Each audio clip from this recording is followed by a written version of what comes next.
5 Christmases after my death, my doctor wife Winona Stewart once again wanted me to take the fall for her first love, Gavin Wilson. She burst into my old apartment with a forged agreement, only to find nothing but dust covering everything. In her panic, she grabbed Daniel Lynch, the convenience store owner downstairs, demanding to know where I was. But Daniel told her, Everett, he died 5 Christmases ago. I heard the family from that medical malpractice case wouldn't let it go. They cornered him in the alley at midnight and stabbed him over a dozen times. Winona didn't believe it, convinced that Daniel must have taken my money to lie for me. She rolled her eyes and snorted coldly. So I suspended him for 2 Christmases and now he's really mad at me? Tell him if he doesn't show up within 3 days, I'll stop paying for his sister's cancer treatment. With that, she stormed out, cursing under her breath. Daniel watched her retreating figure and shook his head with a sigh. What s? Sister? His sister died long ago because there was no money for treatment. In the hallway, the security door rattled as keys turned in the lock. I floated near the ceiling, watching Winona clutch the forged agreement as she burst into my old apartment. She covered her nose, waving away the dust, her high heels clicking urgently across the floor. Everett, get out here, she shouted. Gavin's about to lose his license and you're still hiding? I smirked bitterly behind her. After that medical malpractice incident 5 Christmases ago, Winona and I had lost all contact. I never imagined that when she came looking for me again, it would be to make me take the fall for her first love once more. I had to admire how devoted she and Gavin truly were to each other.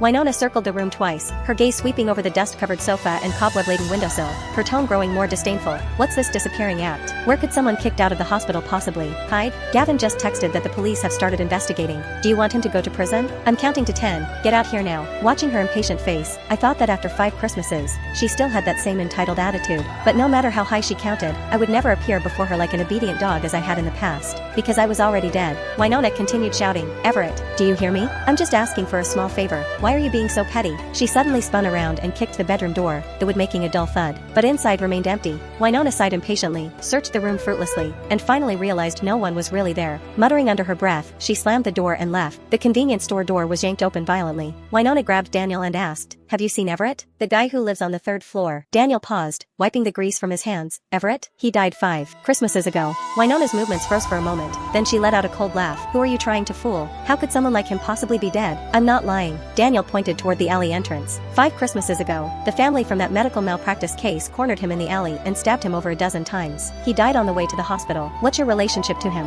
The fluency of his answer made a flicker of confusion cross Winona's eyes. She frowned slightly, her expression showing a trace of pain I couldn't understand. But then her phone buzzed, drawing her attention. It was a text from Gavin. Forget it, Everett must still be angry with me and will just make excuses. Don't trouble yourself for my sake. I'll go to prison. Without me, you need to take care of yourself. That single message convinced Winona that my death was just an excuse to refuse them. Her fingers trembled as she replied, what right does he have to refuse? I've him such a large sum of money back then. When I need him, he has to show up. Don't worry, I'll definitely drag him back to take the fall for you. I absolutely won't let anything happen to you. The message sent successfully. Winona looked up and glared at Daniel. Stop acting. He's definitely hiding somewhere. Did he pay you off? Daniel sighed. Would I joke about something like this? It was even on the news. Since when can news reports be trusted? Winona unconsciously raised her voice. She stepped closer, her eyes full of threat. Tell him, if he doesn't show up within 3 days, I'll stop paying for his sister's cancer treatment. Daniel opened his mouth, wanting to say something, but she cut him off with a sharp wave. Don't waste my time. Either make him come out, or get ready to collect his sister's body.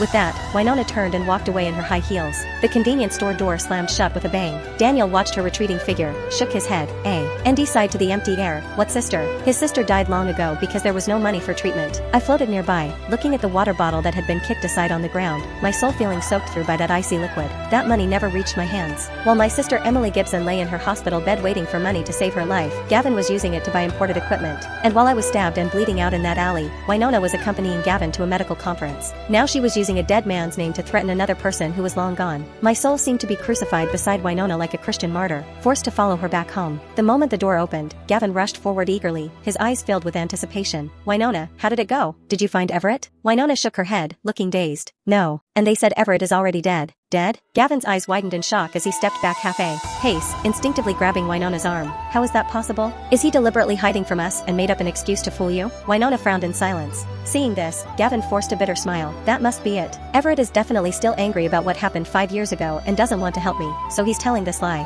Winona, maybe we should just forget it? Stop pressuring him. At worst, I'll turn myself in. After a moment of silence, Winona finally nodded. You're right, he must be hiding somewhere, but we can't let this go. Even Even if I have to turn the entire city upside down, I'll find him and clear your name." Gavin was so moved that his eyes reddened, his voice choking with emotion. "Winona, you're so good to me." However, Winona suddenly interrupted him, her tone hesitant. If Everett can come up with such an excuse, he must be truly angry. "Gavin, this is the last time I'll help you. Once he takes the blame for you and gets out of prison, we should go our separate ways." Standing nearby, I was so shocked I almost forgot I was already dead. Winona was actually suggesting she wanted to cut ties with Gavin? I still remembered how she had fought with me tooth and nail over this man 5 years ago. We'd been married less than a year when Gavin returned to the country and specifically transferred to our hospital. From then on, they constantly flirted right in front of me. Whenever I questioned it, she'd accuse me of being paranoid. But now, she was actually suggesting ending it all? A flash of stiffness crossed Gavin's face, but Winona missed it. She turned away, her tone softening. "I need to return to my family eventually. I gave him money last time, and I've really neglected him these past few years. To be honest, I feel quite guilty about it." Gavin looked at her in disbelief. "You don't want me anymore?" "I don't know." Her eyes darted away, her frown deepening. "It's just that ever since leaving Everett's place, I felt uneasy.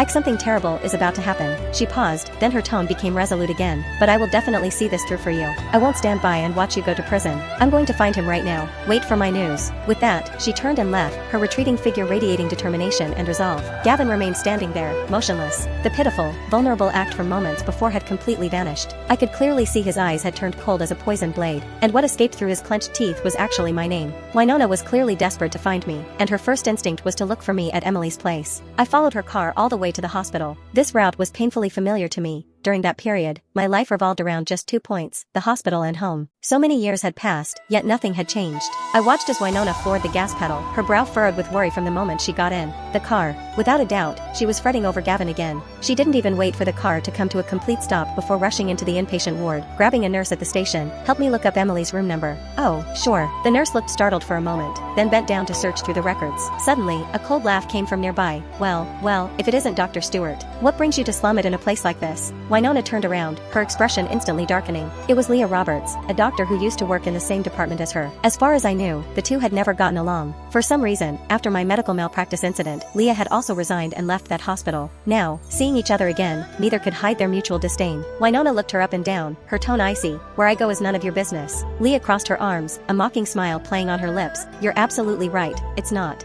my business. I'm just curious, how can you be so cold-hearted? You didn't come when they were critical, and now that they're gone, you suddenly remember to look for them?" "Critical?" Winona frowned. "What do you mean, critical?" She looked genuinely confused, as if she couldn't understand what the other woman was talking about. But I knew exactly what Leah meant. She was referring to Emily and me. When I was stabbed multiple times in that alley and loaded into the ambulance, I was already hanging by a thread. The hospital contacted my family, hoping they could come see me one last time. But Winona was with Gavin at the time and didn't want me disturbing them, so she hung up without even answering. Later, she blocked my number entirely. Emily had faced the same situation. When she couldn't receive treatment due to insufficient medical funds and was issued a critical condition notice, I tried to contact Winona, but she was out traveling with Gavin. In the end, Emily died completely alone, with no one by her side as she left this world. Seeing Winona's bewildered expression, Leah suddenly let out a derisive laugh. "You're quite the actress." "Whatever. I really don't know what's so special about you that made him sacrifice so much for you." Leah didn't say anything more, leaving only that cryptic remark before turning and walking into the office. Winona stood frozen in place, her fingers slowly and unconsciously tightening around her purse strap. This was her nervous habit when she was anxious or afraid. But what could she possibly be afraid of? "Dr. Stewart?" The nurse's voice pulled her back to reality. "The patient you're looking for." The nurse hesitated for a moment before continuing. "Emily passed away 3 days ago." The moment she heard those words, Winona's eyes went wide, and she seemed to freeze completely in place.